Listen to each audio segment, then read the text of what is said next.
This year marks the 40th anniversary of Poltergeist, the Tobe Hooper film from producer Steven Spielberg.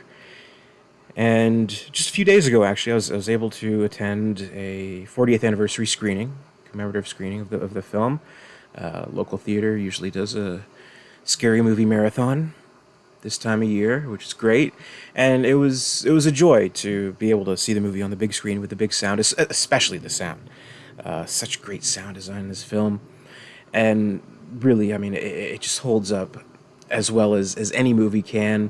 Just terrifically scary, and it absolutely stands amongst anything kind of within the PG-13 rating, though at the time it was rated PG since PG-13 wasn't even a certified rating yet, but had it been released a little bit later, I'm sure it would have been released PG-13. There's still very scary moments, very shocking scenes, and some brutal stuff that's just definitely going to give anyone of any age some nightmares.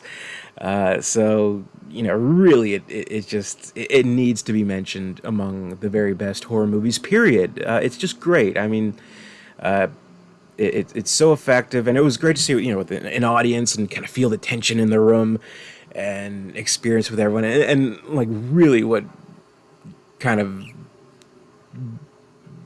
shows a very effective aspect here is the comedic elements of the film.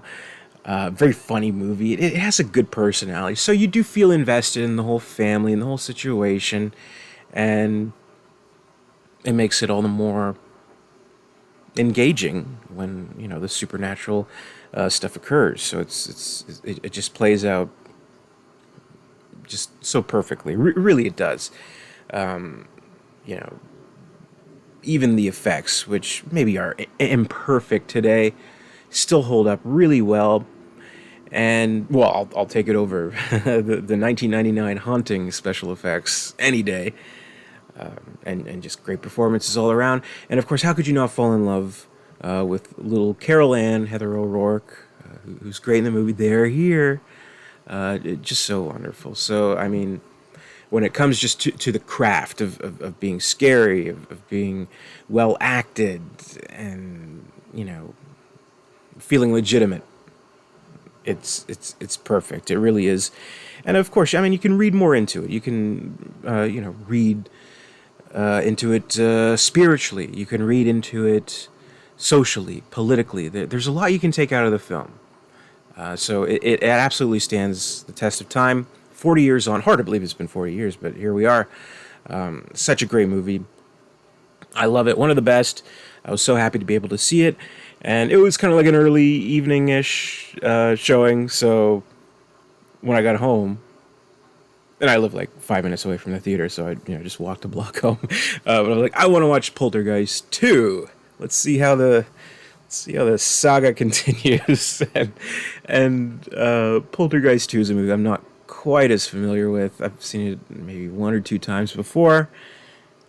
It's okay. It's a fine movie. I mean, it continues things in a sort of interesting way. It adds some lore, I guess, which I kind of feel is unnecessary, which kind of plays into the next movie too.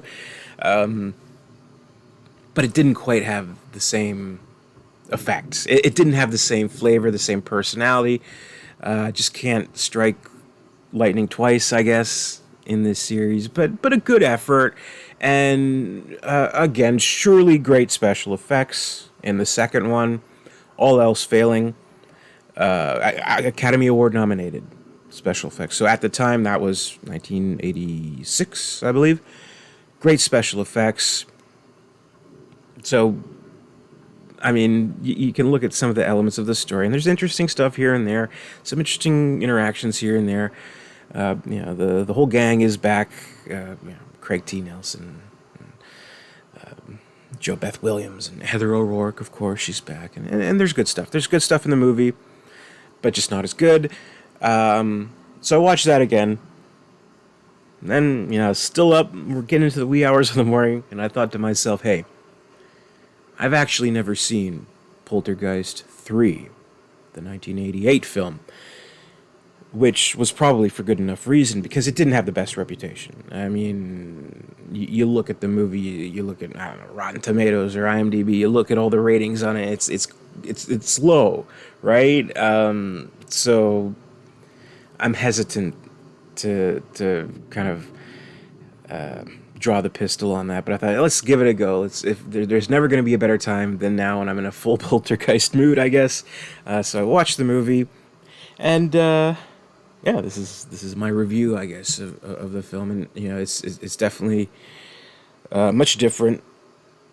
We don't follow the whole family this time around. In fact, the only family member of the original film that returns is Carol Ann. Heather O'Rourke, once again, in her third portrayal of the character, this time, of course, a few years older. And the setting is completely different. She's living with, I think it's her aunt and uncle. It's Tom Skerritt and Nancy Allen. They're the couple, and they have a daughter, actually played by Lara Flynn Boyle in her first role in a film. And that's the new family we bring into things. And Carol Ann's there for some, I don't know, contrived reason. Like, she's still a little kind of, I don't know, messed up from the last time. Even though things have calmed down, the evil forces have been subdued, and we haven't heard anything for a while, but we need to look after her. So Tom Skerritt's character, he has connections to this school that's for the kind of external idea to it is that it's for gifted but kind of affected in a certain kind of way youths. So it's really a way of kind of helping them and dealing with their traumas, their downfalls, things like that. And so it's really kind of a way to help Carol Ann out. But in reality, they're keeping a close eye on Carol Ann, and they think that she has these kinds of abilities to cause these mass delusions within her family and within the whole city block that apparently saw, in the first movie, the whole house kind of implode upon itself. Like she has these auto-suggestion tricks that she uses that maybe she's not aware of, or maybe she is, and whatever. And they're trying to kind of get a little bit out of her, playing some hypnosis on her. But guess what? Because of that, it conjures up the evil forces once again. And that's how Poltergeist 3 plays out. And they're back once again. And little Carol Ann is being pursued by the poltergeist for a third time. And we play into some of the stuff that we saw in the previous movies. There is kind of a lore here, as kind of, I don't know, silly and restrictive as it may become. Where with the first movie, it's really just kind of like a simple thing where it's like, okay, well they built this whole city, or this little town on a grave site where supposedly they had exhumed the bodies, they had relocated them, but in reality it was just the gravestones, and all the bodies were under there, and that was the cause for the poltergeist, and kind of the reason that Carol Ann was such this coveted figure amongst them, and why she was captured. I guess was because she was actually, they mentioned in the movie, she was born in the house. So I guess that had to do so. So that's really just all you need to know about the first movie. But then in the second one, of course, they go into this whole thing, and it's this Pastor Kane and his whole cult and the whole shaman mysticism kind of stuff that plays into it, which in giving it this larger backstory and this whole kind of rule set, I guess, within everything, it does restrict it, and that simple is kind of better. Like with anything, you got stuff like Freddy Krueger, Michael Myers, Jason Voorhees. The more you explain, the less scary it gets. The less rules to play with, I think, the better. But here we do have, I mean, ultimately it is just, hey, spooky stuff is happening. But we do have the Kane character back, but played by a different actor, since the original actor had played the character and unfortunately had passed away. I think during, if not during, then very shortly after the filming of the second film. So we have a new actor who's not quite as effective. I mean, he does his best. He has a certain kind of presence as he kind of appears out of nowhere and stalks Carol Ann, and she's running away from everything. Like half the movie is her running and some evil force, some evil voice shouting out Carol Ann, Carol Ann. That's kind of like the big joke of the movie. Like Carol Ann is actually said 872 times in the movie or something like that. You know what I mean? Carol Ann, Carol Ann. Whatever. But I'll have to give it at least some credit in the fact that I kind of like the idea that we have this new setting in this high-rise kind of apartment business building where the whole family suite, Tom Skerritt character, it's in the exact same building where he works, and he kind of runs the whole building. He has this whole operation going. He can kind of keep an eye on things, kind of keep tabs on things. His daughter and having a party or whatever, and stuff like that. But then he begins to kind of see the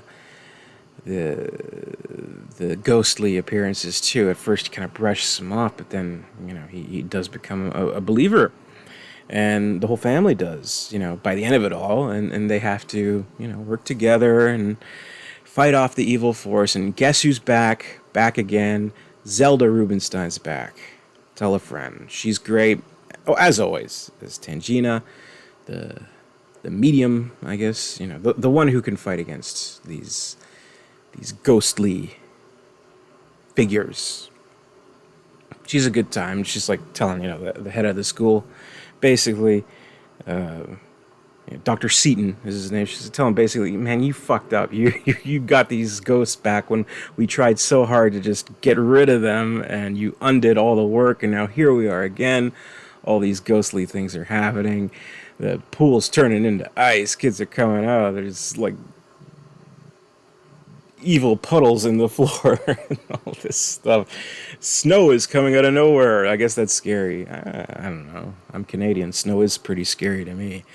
But we have the usual stuff, and it's just it simply isn't as effective as the first movie, even the second movie.